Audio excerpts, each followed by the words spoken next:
We must make many sacrifices, perform much penance, and visit the Blessed Sacrament frequently.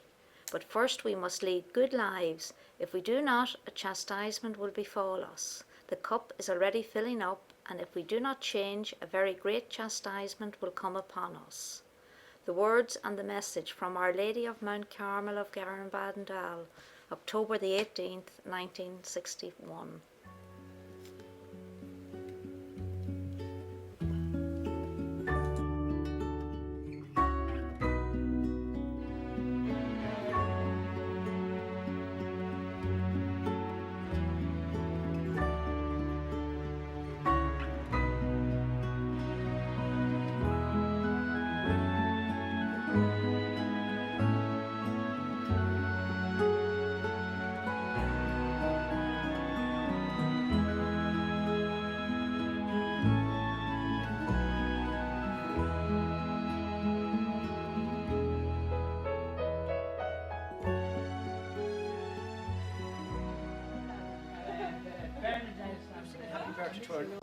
Last time we're here. She's a March. Good gosh. She was 93 weeks ago. Yeah. Oh no. She's an aunt of Conchita's. Yeah, we met her last. You're cool, your hands are Hola. before. Hola. Hello. You want to go for a walk? You walk.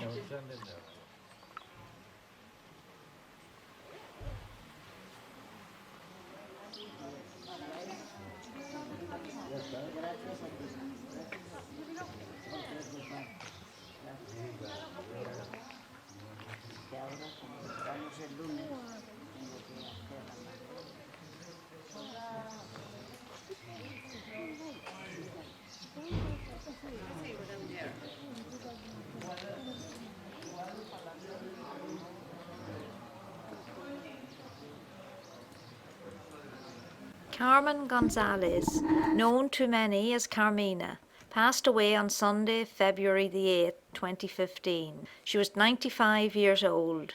She served for many years as the sacristan for the parish of San Sebastian de Garabandal. She was the owner of a large crucifix, which was kissed by the Blessed Mother at the time of the apparitions. She often made this crucifix available for pilgrims to kiss. Since her death, the crucifix has been made available for after the holy sacrifice of the Mass for pilgrims to kiss. May she rest in peace. He's the patron saint right here. And we'll tell you the story about him tomorrow. And Saint Bogdan is another Spanish saint who was a patron saint of the Eucharist. And above that again is the eye of God. When our Blessed Mother appeared here, there was two angels inside her, and the eye of God appeared as well. God the Father in a triangle. And that's what that represents. Just so you know, so we can just keep quiet now.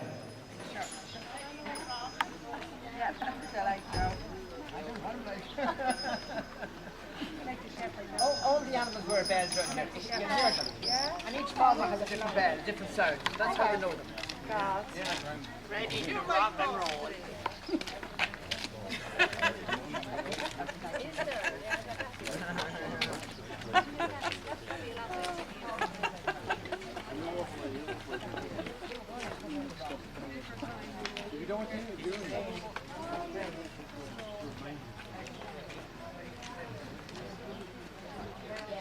The nice wee present to bring home. Yeah, see the little sacred heart. Yeah, get them here, yeah. Yeah, we're getting a pizza half and going to go.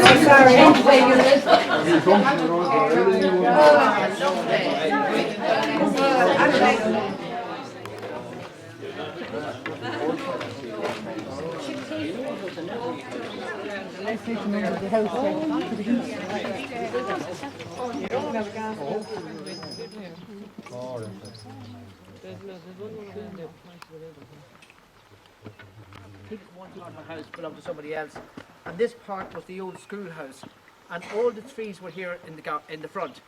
And if you look, see that window? There's a bench. Just left to the window, there's a bit of a stub. You see a wee bit of a cementing in the ground. Yeah. That's where that was the tree that the girls took apples from. So the trees were there up until after the 60s, and there was a group out here one day, and they were showing them around, and some woman pulled the bark of the tree to take it as a souvenir, and a beautiful, miraculous carving of a Blessed Mother's on the tree. Now they've cut the tree down, and the stump of the tree with the miraculous thing is in the shed at the back. So normally this woman one that lives here, she only stays here on odd occasions, and if she's here she'll let us in, if she's not we can't get in. But at times she's not here. Now we only actually ever got to see it once, and that was 3 weeks ago. Now just on this lane, this is the lane here where the children used to go up and down. They bring food out to their father and come back down to do their homework or whatever. And on the way back down, when they hopped across the wall and took the apples, and came across this side. And it was over, if you could just stand over here, you'd see, this is where St. Michael appeared with the picture is. That's where St. Michael appeared, and scared the wits of them. So we'd head up this way, and then round the corner, we'd stay in the prayer here with St. Michael, with Father, and somebody wants to do a little chaplet, isn't that right? And then round the corner on the left, we'll see the right hand side. I'll show you where Blessed Mother appeared, and on the left hand side you'll see the Sacred Heart of Jesus with the stigmata appeared on that photograph. No, the photograph. Yes. Before the Blessed Mother came, and he appeared twice to them or 3 times, and then he told them then the Blessed Mother will appear on a certain date in June, and got the girls ready, and that's when all the parish here came to see what was happening. But anyhow, there was a massive big stone here that St. Michael stood on, and one of the messages was that there would be a cathedral built here in honour of St. Michael. So whenever everything happens, they're going to build a cathedral up where the Pines are eventually. But a group from America and some of the locals here decided to build a shrine to St. Michael, but it was through disobedience. And it's up round the corner. We'll see it. You'll see the 2 stations and the gate, but inside that shrine you'll see the stone where St. Michael appeared on. They took it one night and put it up where the shrine is. You can go in and walk around in your free time, but it was done through disobedience. We have to be obedient, and they went ahead of the church and went ahead of the teachings. But anyhow, these things happen. Yeah. So Father will lead the... And then, which the ladies want to say something? Well, it's very long. It's quite a long chaplet, so you know. Maybe just do one part of it. Could you do one part of I it? can, yeah. In the name of the Father, and the Son, and of the Holy Spirit, amen. Said mighty Archangel, defend us in the hour of conflict. Be our safeguard against the wickedness and snares of the devil.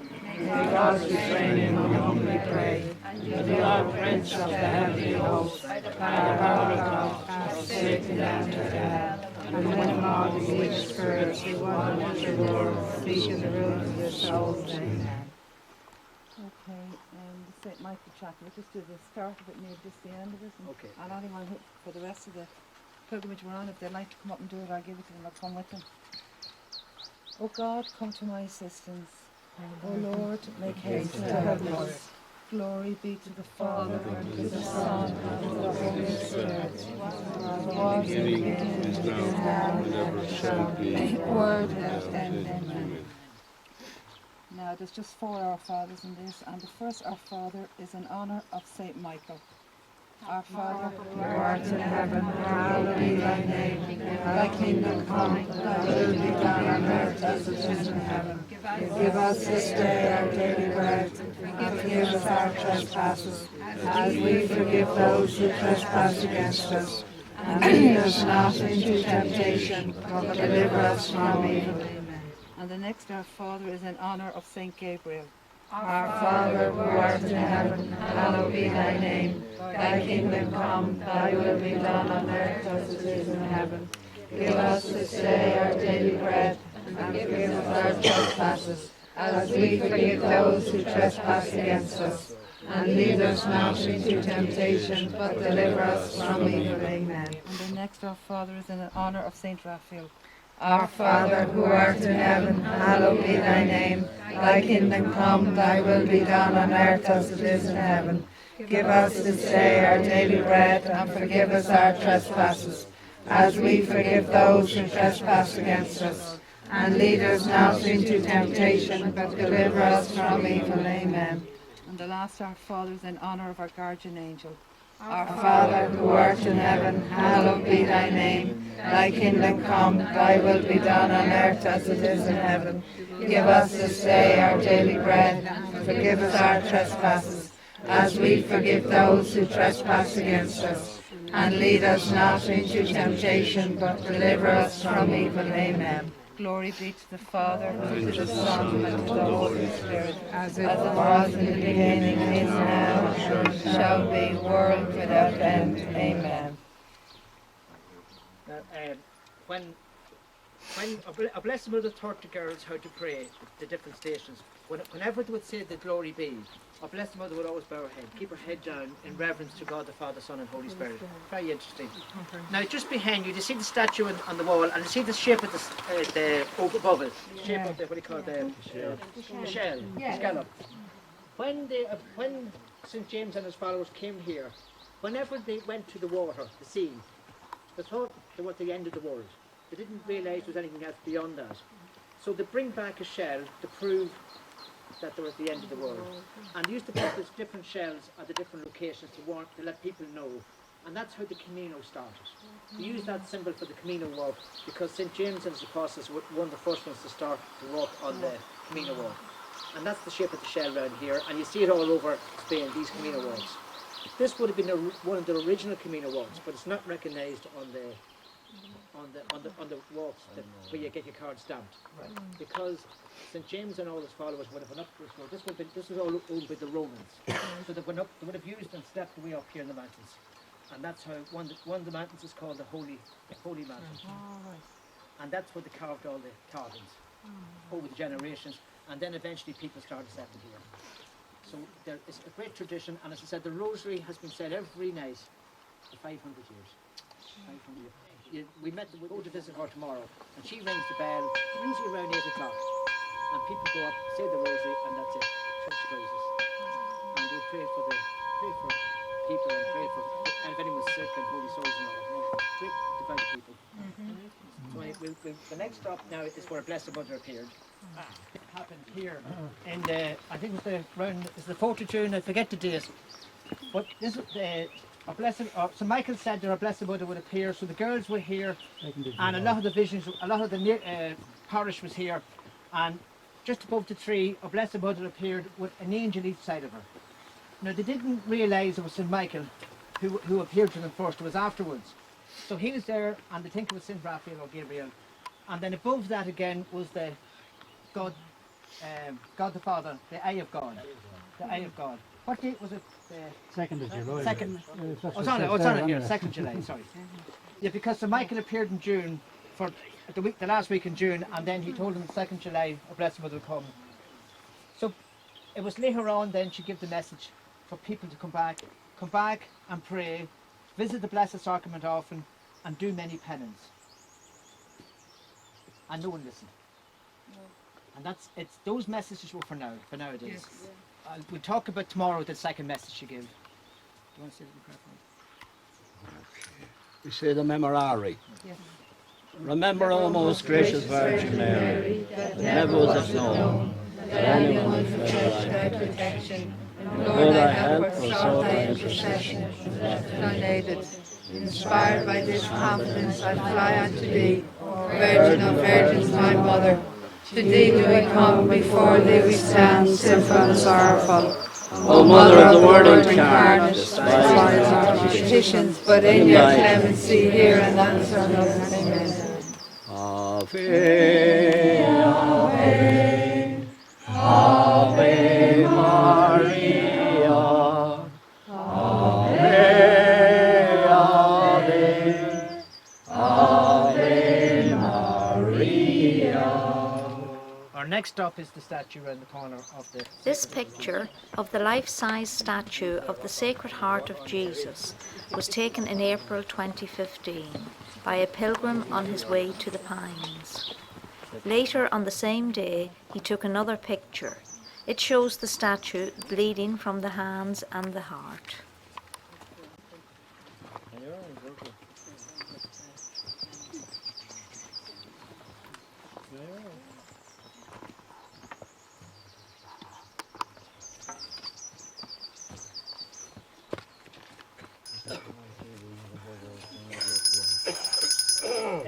It was somewhere around here that the Sacred Heart appeared to Jacinta. She was the only girl, the only visionary to visit or see the Sacred Heart. And to this day she has a great memory of it and brings tears to her eyes with joy, sheer joy. So you can give them a big hug later on in your free time. And then we'll start, the first station starts here, and then round the corner is the grotto to St. Michael. You can visit that later on yourself. We sing the second verse of Sweetheart of Jesus. Heart of Jesus, make us pure and gentle, and teach us, Lord, to do thy blessed will. To follow close the prints of thy footsteps, and when we fall, sweetheart, oh, love us still. Everybody. Sweetheart of Jesus, we implore. Oh, let us love thee more and more. Sacred Heart of Jesus. I place all my trust in you. The Immaculate Heart of Mary. If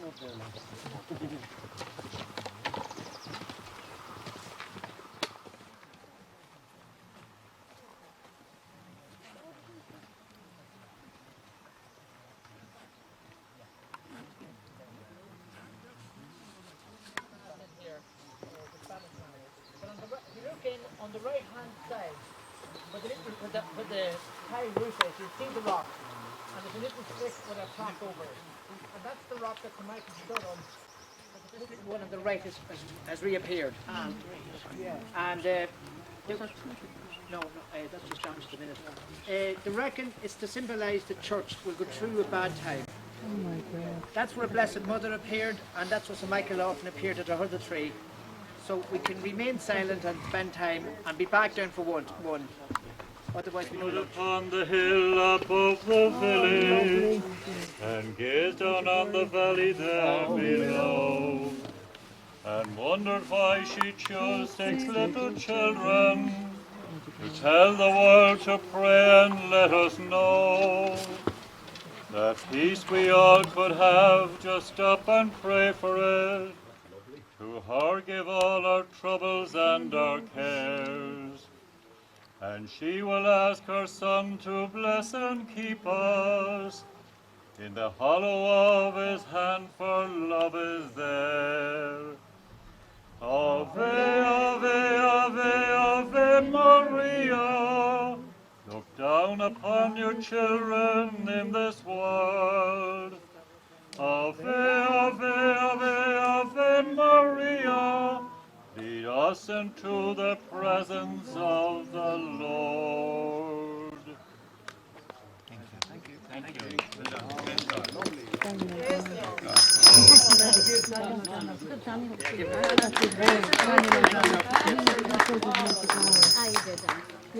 They reckon that the 9 trees represents the 9 choirs of angels.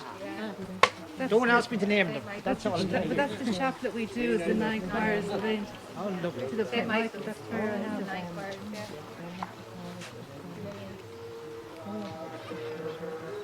You would see that on the video on the DVD tomorrow night. One of the visitors was born here.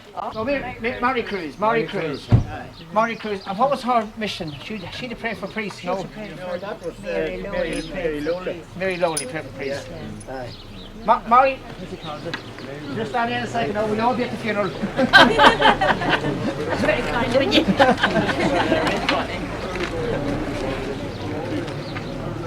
Don't be thinking I'm making you all tea. Just because I'm standing You here. look like Mary Cruz was born here, and many's a time, you see, the way they operate is to get this inner feeling, this really joyful feeling will come first, and then an hour later the feeling will get stronger, and then practically 45 minutes later it will get really strong, and they'd have to go. They get this impulse to get up and go, and she would get up and leave the house and meet the other 2 girls wherever her Blessed Mother wanted them to meet. They didn't know where to meet, but they'd always meet at the one spot, and it could happen any time during the day or any time at night.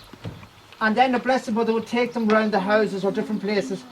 But she took them into a lot of houses and she got them to make the sign of the cross on all the pillows. And even if there was cars here, she'd get them to make the sign of the cross on the car. So it's a good practice when you get into your own car, put the sign of the cross on the windscreen or on the steering wheel. I often do it. And often in the petrol tank, because I always be afraid of running out of petrol or diesel. Now the reason she got them to do the sign of the cross on the pillow was to save the marriages. In 1961 everything was going well. By 1971 the hippies were in, and then it went free for all then. So it was to warn everybody to keep praying for the marriage.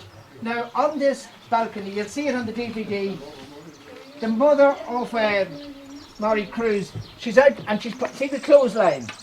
She's putting the clotheslines out, and she never liked it, she never gave an interview. But Des happened to be here with the camera, and someone shouted up to her. And she's very funny, and she says, whatever a Blessed Mother said is true, because she's not a liar. And in she goes.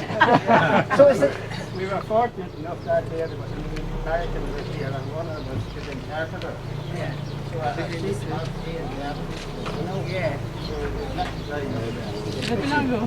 That day she talked for nearly half an hour, and before that she wouldn't do it. What year was that? 95, I think, you know. 1965. 95. 95. And the next year Maria Serap with a party outside down here in front of the restaurant. Yeah, she would never talk, very shy, but you'll see her, and that's the same balcony, same clothesline. But as soon that year, the year afterwards, when she seen the cameras. When she was little, I used to take her to the Pines to pray. And she was a normal girl like anybody else. She used to go to school, and she was always a good girl. She used to come over here, and then when Our Lady called them, 4 of them used to come out from the house and go whatever Our Lady used to call them to go to. I never have seen Our Lady. Never. And those are the ones who saw them, not me. And I don't even want to see Our Lady to believe, because I believe.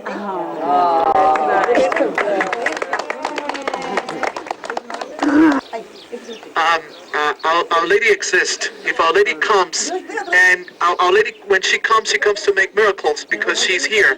But if she has promised to come, she will come. And she doesn't come, that means that she's a liar. But since she's not a liar, she will come someday. This was the original chapel here. Now I can't put a date on it because I can't speak Spanish and nobody seems to know. But that was the original chapel, and you can see all the nice decorations around the walls. Now they have put a new roof on it, and they're going to do it up eventually. But it would date back a long time. The other chapel, again, dates back quite a long time. And when they were doing the other chapel up, they had to do up the foundations. And when they dug it out, they found loads of graves. So it was actually built on a grave. And I think Garabandal means a burial place. So they used to bury people here. But that was just the original chapel. I've no history on it. I only found out recently. So there was different orders of priests, and I think there were maybe 2 priests living or something in the village. Because he apparently lived in one, maybe at the part there, you know. I'd upper side, yeah. Aye, and I don't know what, but he was there, and then maybe he wasn't the parish priest, maybe he wasn't, I don't know, in charge, what's it called. But he had that chapel, and maybe somebody else possibly had the other one. Oh, that could happen, yeah. I think that, but he lived there, like him, that in behind there. Because a lot of visiting priests would have come here over the years. Remember the old cross this morning we kissed? Yeah. That's called the mission cross, you see. So we came in with the missions, and that possibly could have been one of them. We don't know. You're doing this. So our next stop is the chapel. We go around to the chapel. Yeah. A lot of the locals here would put the animals, see, in the shed at the bottom. Put all the animals in there, and the heat would go up for central heating. Yeah. Oh, that's cold. It would be very, very cold, extremely cold, yeah. You want Barry beside you. This shop here, this man, he makes all the wooden clogs. You can see any of the wooden clogs yet? Yes. No? Yes. Yeah, there's a pair over there. Yeah. I saw many. What to do is, just stand in a second. I never saw it.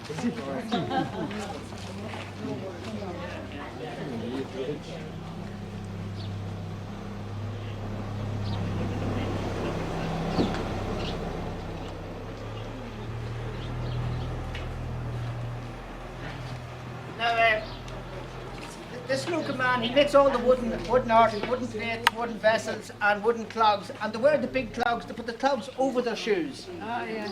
And before the streets were tarmac, you see, they wear the clogs to keep their shoes dry.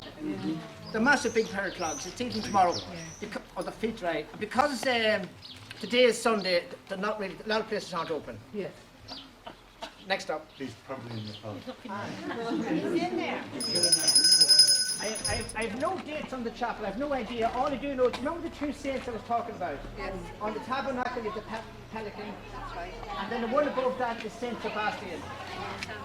San Sebastian, and this town's called Garabandal, San Sebastian.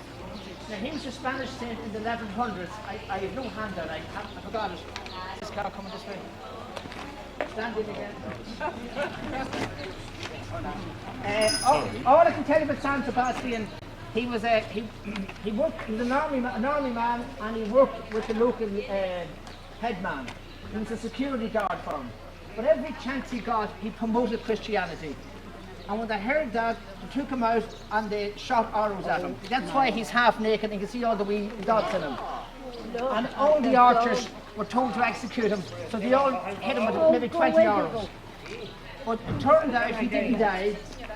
And one of the saints, St. Clair, came along, took him down and nursed him back to health. And then he went to work for him again, and when he went to work for him again, he gave out to him for doing what he did. And this time, the superior got two of his bodyguards to beat him to death there and then. So he wasn't afraid to stand up for the truth. You know what I mean? That's what I liked about him. So he's there. His feast day was in January, but they've moved it now to July because January was too cold here. And they have a massive big festival here in January or in July. And I'll explain later on what happened in July. Now, the one above that is Saint Senatus. He also was a Spanish saint. And all I know about him, he's big, loves the Eucharist, big into the Eucharist. And I forget how he died. All I do know is he was born again in around the 1100s. And his mother got it very hard to give birth. It was the first section of cesarean. And he survived, and then he went on to be priest. So they have him on the top one. Yeah, I forgot the little handout on it. Google it. We have to Google it, yeah. Now, that's one of the local shops here. And again, you see one of the carvings on the walls? Yeah. Someone stole it out of the cave with a hammer and chisel. Right? Some of Barry's relations. This is the new information centre. This was originally the school. The right-hand side was the school, where the children would have went during the day, and then they extended the school to this other side as well. This dates 1919 and 1945. Yeah. So, this is, as I said, now they've reconverted into an information centre this year. If we win later on. Yeah. And where is the school now? There's no school here at the minute. No. Oh, children. No, the children go on to the next town. How many inhabitants? Barry, do you know how many lives here now? There's a lot of blue ins like Barry. Oh yeah, you know. How you doing? Nice to see you. How are you? How are you? How can I help you? Yeah. We're asking you, how many inhabitants are here now? You know? Probably less than 100. In 2008, there was 104, but the population has reduced since then. So I surmise it's less. There's I think there's probably between 2 and 4 young families that are here, but they're on the outskirts. They're not in the heart of the town. A lot of times the children of the people that are presently here bring their grandchildren here, so there's some youth running around. But sadly, you don't see too many children here. It's an aging pueblo. At one time, of course, you know that this was an agrarian-based community, but as times have changed, that's kind of been phased out. So they were just making ends meet in the 1960s, you know, with cows and sheep and goats and horses. But today, it's even harder. So you can imagine. The tourism, pretty much, and gift shops and things of that nature really have become more. Yeah. So, and this was, I guess, the boss was just saying, this is where the children learned their 3 R's: reading, writing, and arithmetic, right here in these 4 walls. Pretty neat, huh? And the church right there, 17th century. Imagine, 17th century. No, Joe, remember that? They've been praying the rosary there for 500 years. And I don't know if you guys have had an opportunity to pray the rosary in there, but to add your voice to that wonderful tradition, an awesome thing. I'm sorry to talk so much. No, it's good to hear that. No, it's good to see you. There's another little church at the bottom of the hill, just around the corner. Do you know anything about it? Sadly, I don't. No. I'm going to find out. Yeah, I'm going to look into it. Next year I see you. Next time I see you. September, back in September. Back here, I'll look forward to seeing you then. Lovely. Part of the church inside. Michael. Michael works volunteer here. Yes. From America. Yeah, I've been here since December. December 7th, my first full day here was the Feast of the Immaculate Conception. How's that? And I want to live here for the rest of my life, God willing. I can do that. Say a prayer for me. I pray for you every single day. The church inside, the wall leans that way. Does it? And the story is that. We'll get right on it. Which wall leads? You know, it's just been refurbished about, 5 years ago, something like that. So I'm sure the engineers were looking at exactly that. Hopefully it's been reinforced. And if you don't hear from me again, you'll know what happened. I know the church cost over 300,000 to renovate. You can walk down is easy. Coming back, I can get to Punta Nansa on my bike. I don't know that. I think it's like 3 to Cosio or 5 to Cosio, and then it's more to Punta Nansa. But on a bike, you can get there in short time, about 30 minutes on a bike, but getting back is an hour and a half. And you have to get off your bike and walk for part of it because the grade is so steep. Unless you're, contestant in the Tour de France, you're going to have trouble. See this road here? You see on the DVD of tomorrow night, the river used to run down here. And there's a little bridge across it, and you see the sheep and the goats run around as well.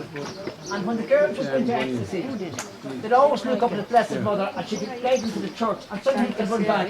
The fold lift their arms, and they'd run back as down, see the pines? They'd run down, sometimes through the bushes, down the road backwards, and come across this, you'd see them going across the river. And the bridge could only hold maybe 1 person, and the other 3 would walk in midair.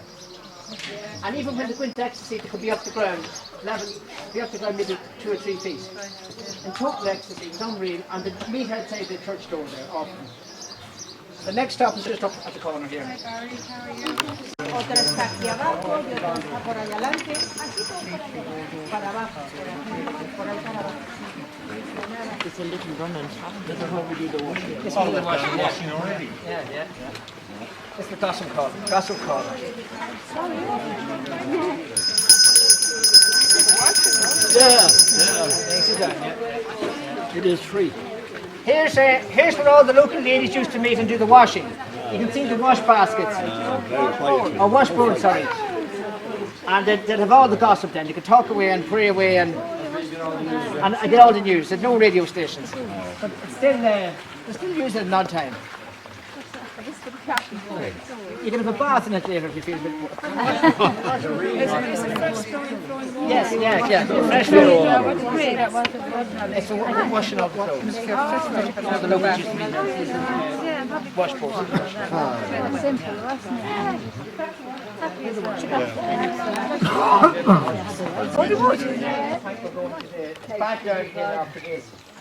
Now, when you watch the DVD, there's 4 girls. And one's called Conchita. She's the one that got most of the messages.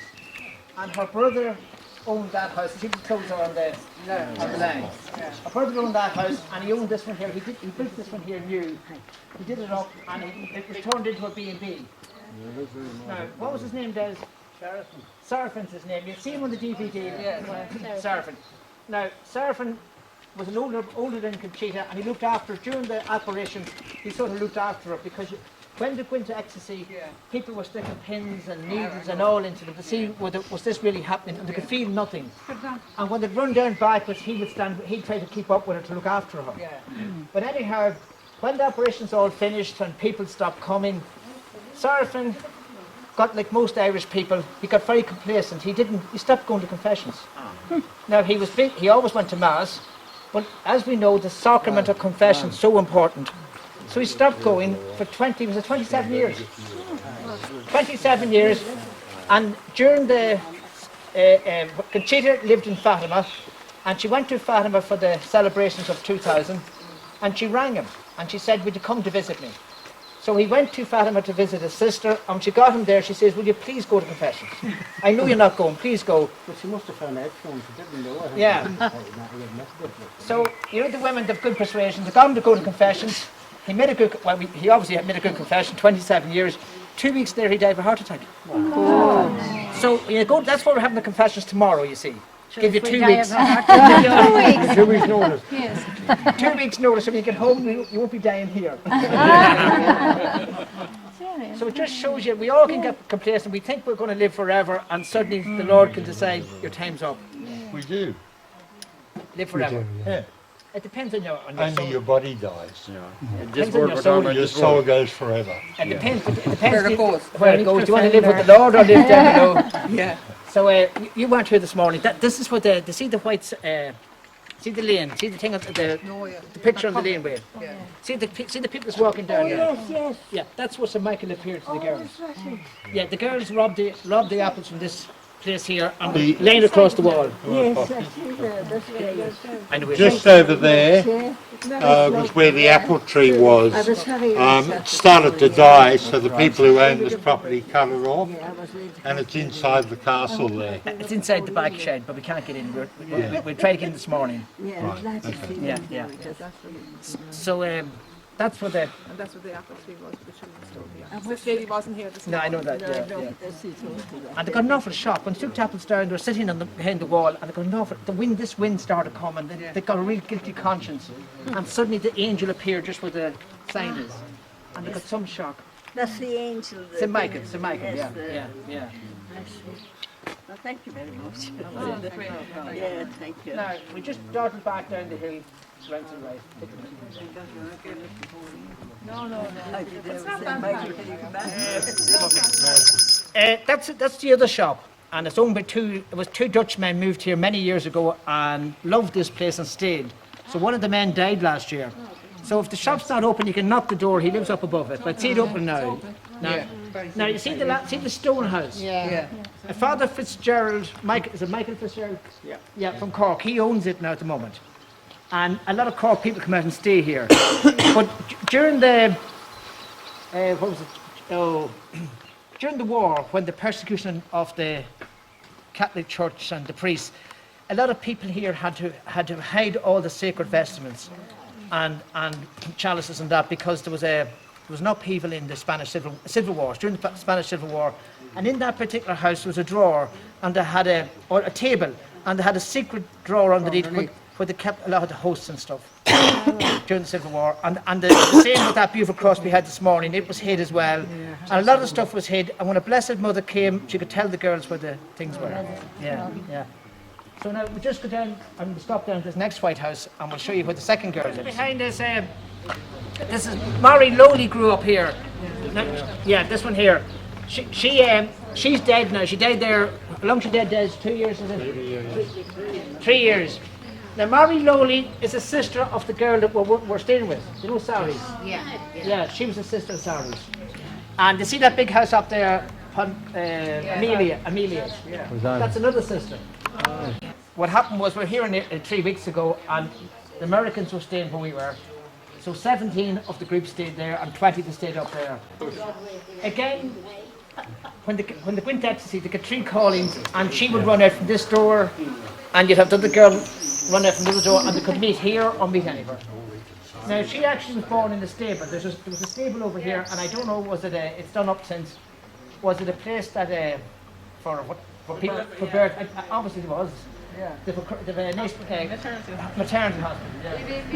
So they give birth to the animals and the children. Now we go this way now.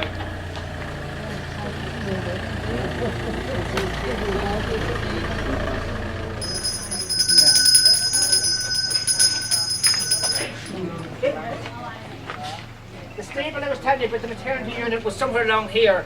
And you can see the little cross over the window. Yeah. The stable was here where Mary Loney was born, and it's a lot of other children. Now we go on down the hill. Now, this is the bit I love. I love this bit here. Conchita, we'll show you. Conchita was one of the visionaries, and she lived around the corner. I'll show you her house in a few minutes.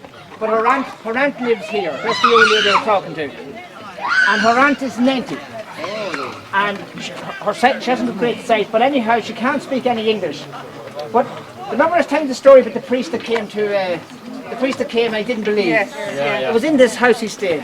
And they came at 2 o'clock in the morning, knocked the door, I went up and gave him the cross to kiss. So the visionary was, I think it was Mary Loney, she gave him the cross. And he held on to it, and then before he left, he gave it back to the aunt. So the aunt allows us to venerate it. This cross was kissed many times by our Blessed Mother, baby Jesus, and St. Michael. Now, the good blessing is, we'll all queue up and we can kiss it, but I'm going to get Father to bless us all with the cross, which is an extra bonus. Another story, back in 1960, when the visions were happening, she was out working. A lot of the women, you'll see the women work in the gardens and the men stand and look on. Bit of garden, yeah. Like a house. Like a house. So anyhow, she was out working, and on the way home, she couldn't get the key. She lost the key to get into the house. So she had to climb up a ladder to get in the top story. And she did this for 3 weeks. And then she asked Conchita, she said, will you please ask our Blessed Mother where the key is? So when Conchita went into ecstasy, she asked our Blessed Mother, and on the path up, Conchita got down on her knees, went through all the mud, and pulled the key out. She still has the key, and our Blessed Mother kissed it. So she still has the key, so I'm going to ask her if we can see it. Yeah. She never changed the door. Oh, she never changed the door. The door is original. Yeah, she changed the lock all right, not the door. Yeah. No.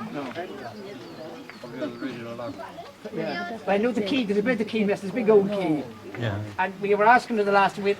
She said, "How did you know about the key?" Because there was a Spanish priest there who could speak English. It's in one of the books. If you're reading through the books, you might read some of the wee stories. And there's loads of little stories like that, but that's one of the interesting ones. So we'll just go one by one up. Father, will you? Or maybe Father Michael's above. He could be above doing the meeting.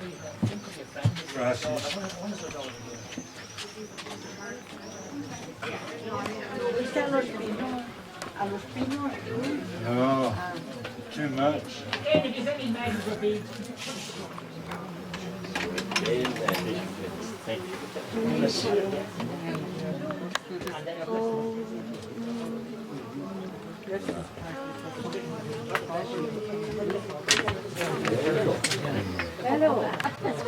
Feast day of, remember we talked about the Saint San Sebastian? Yeah. His feast day was January, but they moved it to July.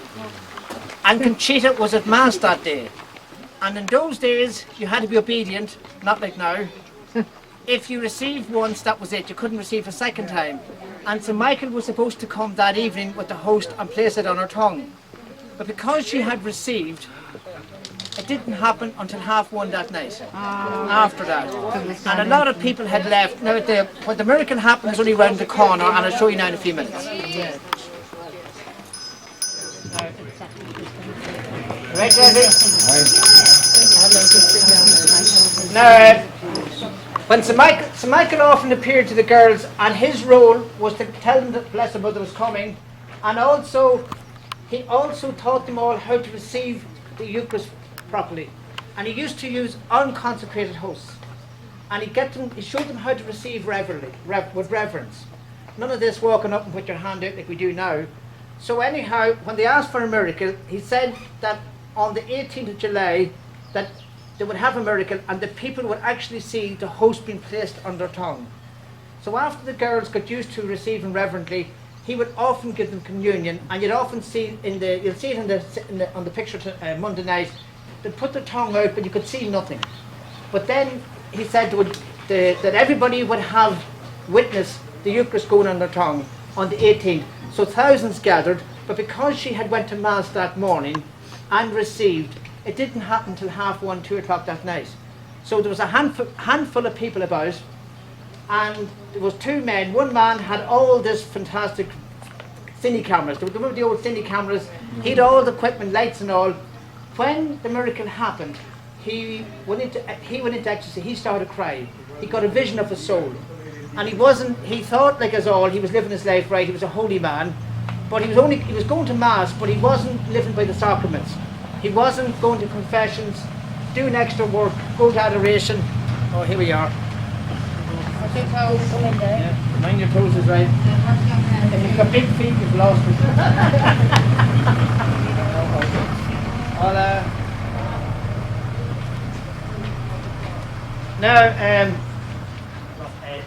So anyhow, he had the camera set up, and he cried and he cried and he cried, and he felt, you'll see him been interviewed, he felt he wasn't loved, that he had hurt the Lord so much, he wasn't worthy, and he got an awful shock, and he couldn't work the camera. The other man, who was an ordinary simple person, and he had his cheap little camera, and he got the photographs. And that's what's on the cinema. You'll see that they took all the different shots, and you can see the host coming down, staying on the tongue, and then she receives or conceives it. Now, what I want to talk about is the whole emphasis here in Garabandal is how to receive worthily. We've gone away from it. Sadly, the church, after everybody thought, since Vatican II came in, and Vatican II did a lot of wonderful things, but a lot of our priests and bishops used Vatican II to be liberal. And one of the things that came in was communion on the hand. And everybody thought that came in through Vatican II. It came in through disobedience in Belgium. A bishop in Belgium started to give communion in the hand because back in the Lord's time, Jesus' time, the apostles received in the hand and so did the people. But what they did was, when they received in the hand, they licked it. So there was no particles went on the ground. No one ever, they never really touched it. The priest would put it on their hand and they'd lick it. And then later on they decided this wasn't working out, that they would receive on the tongue, and people would kneel, and they used to put cloths. Those you remember the altar rails? Yeah. They put the cloths down, so if any particles went on the cloth, they folded the cloths up, they took them out, and they shook them out on the ground, on the grass, not in it. And even if any host fell, the priest would pick it up and he'd put it into water sometimes. And a lot of miracles have happened. There's a couple of hosts that were put in water, never dissolved, and became living flesh. And that's another story. Some lovely DVDs on the real presence. What has happened now, we don't believe that the real presence is in the Eucharist. We don't. Because if we did, we would show reverence. If we truly believed that was Jesus, we wouldn't go up like soldiers and putting our hands out and walking down our hands in our pockets. It's unreal what's going on. Unreal. There's no reverence. We don't kneel. And we don't even fast. We should fast 1 hour beforehand. Easily 1 hour. And we should be at confessions to receive properly. Because St. Paul says in the Bible, if you receive unworthily, you bring damnation on yourself. You bring a lot of, you insult the Lord. And the more you insult the Lord, the more your man's laughing at you. And then your life goes a mess. And you wonder why. And it's so sad, there's so many people receiving unworthily. I'm not just saying you lot, I'm just in general. Now, we have a lot of extraordinary ministers. People call them Eucharistic ministers, people call them ministers of the Eucharist. The proper name is an extraordinary minister. Sadly to say, a lot of priests and a lot of people call them Eucharistic ministers. And when you call them Eucharistic ministers, you are putting them on the same level as the priest. We are not on the same level as the priest. We are not. Never will be. Now, if you are a Eucharistic minister, that's no problem. The church has allowed it. And all the rules are in this little book. See this little book about extraordinary ministers? Yeah. And the proper teaching is the priest should really ask you. We shouldn't go up. If the priest thinks that there's not enough, there's a few people at Mass, he doesn't have to ask you. If there's a lot of people, he should say, if there's an extraordinary minister, could you please come up? But normally they just go up because there's a lot of people at Mass. No, Or a roster, yeah. Now, if you're on a roster, there's no reason why you can't receive on the tongue when you're up at the altar. Yeah. Now, another thing that's sneaking in as well, you see the precious blood? Yeah. We are not to pass it on to each other. Or we're not to, I see it in my local church, some people who are celiacs, and they walk up onto the altar, lift the chalice, help themselves. Wrong teaching, totally no reverence, wrong teaching. It says here not to be done. Also, sometimes the priest will dip the host in the precious blood and give it to you. Always receive it in the tongue. When you dip it in the precious blood, never take it in the hands. I know a few people who did wrong teaching. It's here. And we've been totally disobedient. I'm just making you aware. If you are in pardon? You get that in Veritas. Veritas. Yeah. Was it wrong? You should have actually been given one when you were inducted. Yeah, Can I say something? Yes. Just as a personal note, I with you. Yeah. Most priests will give you the Blessed Eucharist on the tongue, and they put the tongue on top, and they can place it on your hand. But most Eucharistic, extraordinary ministers at the Eucharist, and it's very off-putting. Yes. And in those cases, I usually take them home. Yeah, I have yeah. to say that, I know because what you I mean. find that off-putting. Yeah. Because you feel you're... The proper way to see it is the priest can actually place it in your tongue, but some people get and shove it into your mouth. Sorry, I'm going to say it straight out. This pilgrimage is being spoiled for me by the fanatical teaching that we're getting on receiving Holy Communion. Everybody who is an extraordinary minister of the Eucharist, I can vouch for it. I worked 51 years in England. I worked for the last 10 in Ireland. They do go through a training, and they have other books, maybe not that one, a lot of them have that, and then there is a proper service to receive them. Now you made the remark at dinner time today about the confession and the woman having 8 rosaries because of her tongue, and how true that is. Yes. How true that is. Even St. James said, we do all our damage with that tongue. Yes. With our hands, we are caring. And if we go out and what I like about receiving on the hand, since the new translation came in, I know a lot of people are against it, but one good thing did come out of it, and we have an assistant priest, and he really pauses there. Behold the Lamb of God. And when you receive on the communion, you can, well, I'll speak personally for myself, I can, for my moment, behold him before I welcome him into my heart. And we're making sweeping generalizations about people not being reverent. I think they are a lot. Well, anyhow, I'm just... We're only saying what you see. I'm only telling you what I see. Yeah. And sadly, the other sad part is so many of the hosts have been taken out and used for black mass. That's big in there. And it was back in the tongue that wouldn't happen. I'm only just making you aware. I can only tell you from my own experience. And I was an extraordinary minister, and there's no real way introduction. We got a quick blessing, and that was it. Sadly. And I'm only speaking for myself. And that's why St. Michael definitely came here, and he taught the girls. He really spent time with unconsecrated hosts. You'd seen the DVD, and they challenged them. They challenged and said, how could St. Michael give consecrated hosts? And he told the girls, if you go down to the tabernacle, you will see that there's so many missing. And when they went down and counted them, they were missing. Because only a priest can consecrate. You have your choice. The church has given you the choice of taking the hand or the tongue. All I do know is it did come in. It came in through disobedience. That's all I'm telling you. And then the church said the tongue. Yeah. And if she's not here, you see, look, you can ring the bell. Look. All right.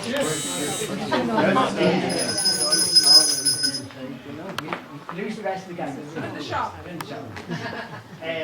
The last missionary centre was born here. There was many in the family. Was there 10? 8, I think. 8 anyhow, and there's in the 2 rooms, one up and one down. We all lived here. And again, she would get the 3 interior calls, and she would meet, you see the 3 different houses. Yeah. And they'd all meet wherever her Blessed Mother asked. They never knew in advance. Was she the one that was disobedient one time, Dennis? father told Yeah, her to bed. yeah, sorry. The father told her to go to bed. He sort of didn't believe and told her to go to bed. And she huffed and went to bed. So then, oh bless the mother, stopped calling her. And her friends were getting called, her 3 friends. And then when she did get called again, she asked the blessed mother, how come you left me out? She said, you must be obedient to your parents. I know she didn't stick to home. Oh, God bless us. Yeah. And I know in Medjugorje, our blessed mother was at Visca. When she appeared there in the early stages, one of Visca's children came out and caught Visca by the scarf, you see. And our blessed mother disappeared. So when she came back, she said, why did you go? She said, your children come first. Yeah. So by us, you must put your children first. A lot of people rush and they go here and they run into all these pray. Your family have to come first.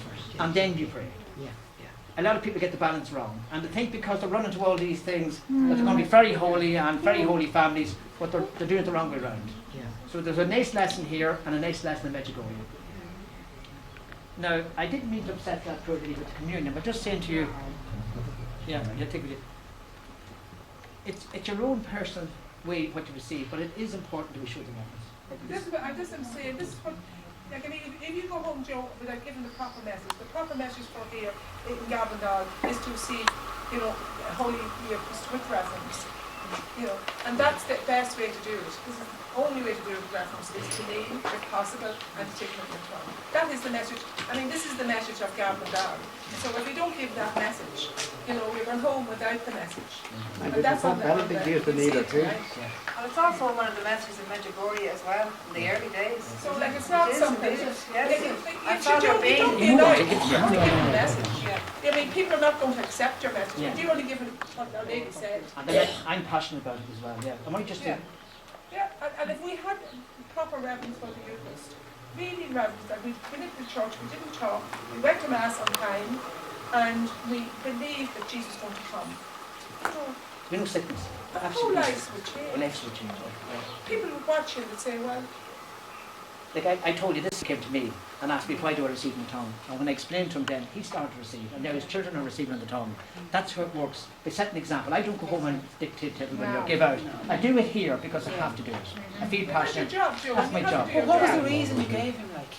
I told him to show proper reference, and how it came in the wrong way. It came in through disobedience.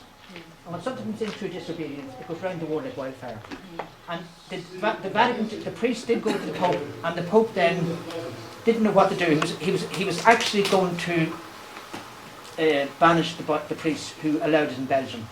And it went to a vote, and it was voted to take it in the tongue, but they decided to let it come. Those who want to receive it in the hand, they'd have to apply for permission. And every parish applied because it was wrong. John Paul did not give him a No. hand. Or maybe the Pope banned it. The 2 popes. The Pope banned it, couldn't do that because No. I saw him give communion and actually read the scripture to him. Well, he did sometimes. He did at the start, sometimes, but he really... And he always gave it on the tongue, he never... He preferred to give And it I on tell the you tongue. too, another thing, when Father Bing comes to Ireland, Yes. and if you'd been to Father Oh, Bing, ho, ho, ho. you dare not go near Father Bing with your hands. No. He would not give you a Holy Communion. And you must go like, till we have a shawl on, you must go up and receive modestly. Do you know what I mean? Come to show you. No, we have to speak the truth, you have to know the truth, and now you go home and you live the truth. Is that okay? Speaking in charity, you'll be sorry. Sorry. I used to receive on my tongue, and one of the special ministers came to me and said, why do you do that? I find it so difficult. No. But now, I must admit, the only reason I was doing that was because I had shaken hands with 4. I was thinking of a hygiene thing, you know. If you receive the tongue, the Lord won't allow you to get sick. You know what I mean? If you really believe that's the Eucharist, and I look at these people who are... If they really believe in the true presence, they wouldn't get sick. You see them walking up and helping themselves to the presence. We're not too self-communicated, never. An extraordinary minister can give you the precious blood, do you know what I mean? But never go up and help yourself. All that sneaking in. And if you really believe that the true presence is in the Eucharist, he wouldn't sick you. No. He'd protect you, yeah. We were all begged off the Blessed Mother to come here. I feel it in my heart. And I think it's up to us as apostles of mercy to stand their ground when we go home. And it doesn't matter what people think, what people say. It doesn't matter at this time. It's up there. So it's up to us to pass the message when we go back and stand firmly And you know what I mean? And that's, don't be afraid. Never be afraid. You have the Blessed Mother and Jesus with you. Stand your ground when you go home. Because if everybody on this earth, Catholics, everybody stood their ground, could you imagine what the Lord can do? Oh, he can change it, transform it, yeah. So don't worry about anybody, just stand your ground when you go home. That was the message we were given to come here, the purpose of coming here. The reason why we're here. Yeah. And And a lot of do them it here when for the we go first back. time. Yeah. They're wonderful. We've only one more visit, and that's the graveyard. Oh, lovely. And where's the rest of the graveyard? We can nip around. Someone nip around and see if they're coming to the graveyard with us. You can book a plot. You can have a top story or a bottom story or a middle story, or you can go into the ground. So would they be cremated if No, the bodies are in. Bodies are in. Are they removed at any stage? I don't They would obviously. Another family member go, I don't No, know. they're taken out. I think they do, yeah. To read. I saw a programme about Paris, and there you rented one and it was on for 27 years. And then- It was a very short time. Yes. No, I don't know what the rent is here. No, but like when it comes to burying your dead, Yeah. 27 years is very No, it's good to go into the ground, I think, or whatever.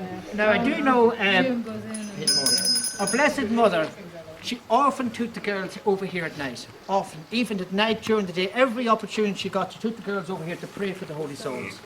Pray for the souls. As the gates were locked, they'd hold the cross. They'd get the little cross and they'd hold the cross in through the gate. And for the holy souls to kiss. Believe it or not. So it's always good to bring a cross with you and sprinkle loads of holy water in the graveyard. Just give me your cross, I forgot mine. Yeah. Is any so? I was just saying, a Blessed Mother, whenever there's a visionary, whenever the girls were in ecstasy, our Blessed Mother always took the girls over here, always come over to pray for the holy souls. And even if the gates were locked, the girls would hold their cross in through the gate and pray. And they could spend an hour here praying for the holy souls. They'd hold the cross in, and apparently the holy souls would come and kiss the cross. They do, yeah. Yeah. I do it at home, and they nearly take the cross out of my hand in my graveyard. Yeah. Where's supposed to take this? I can't hold on to it. No, they kiss it. Your hand. They must do, whatever. Yeah. It's not today, so they're well blessed here. They're okay. Yeah. I do wonder. Oh my God. Some people have the gift of seeing the souls and praying for the souls, and some people suffer for the souls. Yeah. Do you see any prayer? Oh yeah, keep praying away. Shake holy water. Right, Des will show you the, what do you call it, the visionary's mother's parents were buried along the ground here. Yeah, you can see it better. You see the numbers, 112. See 112 behind father. Deep healer, that's Mary Cruz's mother. Her father died a lot earlier, you know. We'll all pray together now. We'll do the... One second. 1, 2, 3, that's Conchita's mother and Conchita's brother. They must be buried in one.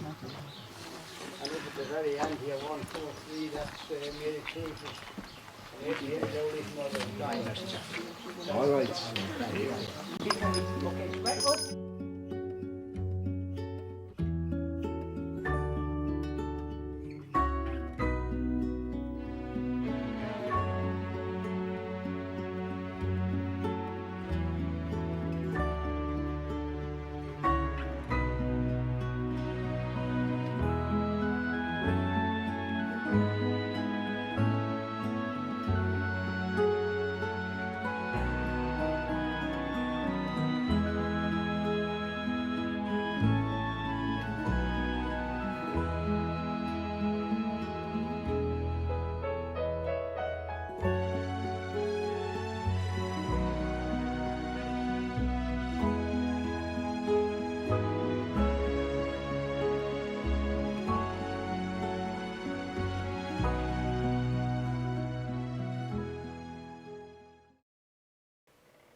Our Lady's second message given for the world at Garabandal, June the 18th, 1965. As my message of October the 18th has not been complied with and has not been made known to the world, I am advising you that this is the last one. Before the cup was filling up, now it is flowing over. Many cardinals, many bishops, and many priests are on the road to perdition and are taking many souls with them. Less and less importance is being given to the Eucharist. You should turn the wrath of God away from yourselves by your efforts. If you ask His forgiveness with sincere hearts, He will pardon you. I, your mother, through the intercession of St. Michael the Archangel, ask you to amend your lives. You are now receiving the last warnings. I love you very much and do not want your condemnation. Pray to us with sincerity, and we will grant your requests. You should make more sacrifices. Think about the Passion of Jesus.